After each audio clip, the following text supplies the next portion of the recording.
કેમ છો મિત્રો? ડાયનોસોરના યુગ પછી પૃથ્વી પર એક નવો યુગ શરૂ થયો. હિમયુગ એ પૃથ્વીના ઇતિહાસનો એવો સમય હતો જ્યારે પૃથ્વી પર વિશાળ બરફના સ્તરો હતા અને ખાસ પ્રકારના પ્રાણી અને પ્રાચીન માનવો તેમાં જીવતા હતા. તો ચાલો આજે આપણે હિમયુગની સફર કરીએ.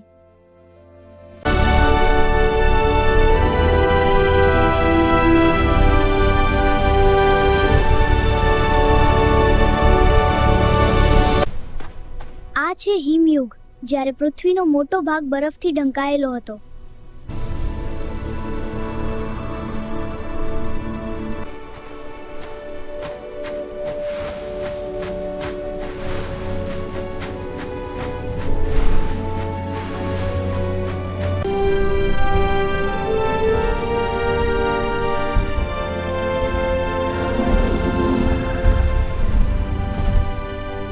મિત્રો, આ છે વુલ્લી મેમથ, હિમયુગનો વિશાળ વાળવાળો હાથી.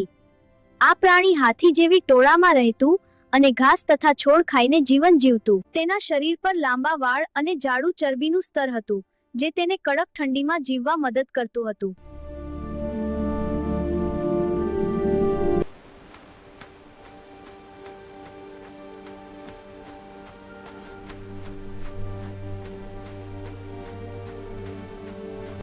મિત્રો, આ છે સેબરટૂથ ટાઈગર, હિમયુગનો એક ભયંકર શિકારી.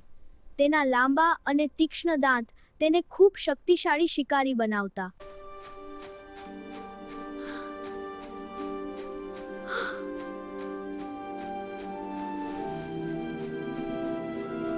મિત્રો, આ છે ડાયરવુલ્ફ, હિમયુગનો શક્તિશાળી વરુ. આ વરુ આજના વરુ કરતાં મોટો અને વધુ મજબૂત હતો.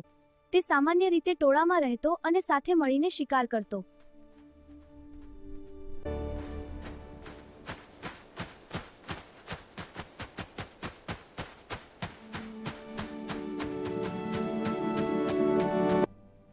મિત્રો, આ છે જાયન્ટ આયરિશ ડિયર, હિમયુગનો વિશાળ હરણ.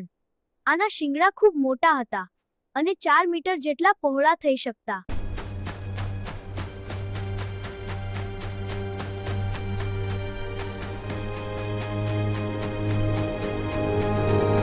મિત્રો, આ છે વુલ્લી ગેંડો, હિમયુગનો શક્તિશાળી ગેંડો. તેના શરીર પર ઘણા વાળ હતા, જે તેને કડક ઠંડીમાં જીવવા મદદ કરતા.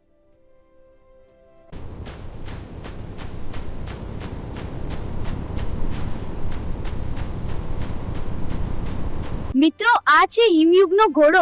આ પ્રાણી બર્ફીલા મેદાનોમાં ઝડપથી દોડતું હતું. આ ઘોડા મોટા ટોળામાં રહેતા અને ઘાસ તથા છોડ ખાઈને જીવન જીવતા.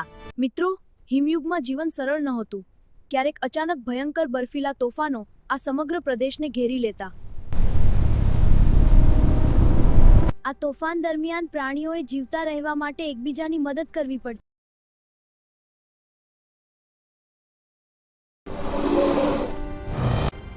જ્યારે તોફાન સૌથી ભયંકર બની જાય, ત્યારે આખો પ્રદેશ બરફના દરિયામાં ફેરવાઈ જાય. તોફાન પછી ફરી શાંતિ આવે છે અને હિમયુગના પ્રાણીઓ ફરી તેમના જીવનની સફર ચાલુ રાખે છે. ચાલો મિત્રો, હવે હું પણ ઘરે જાઉં છું.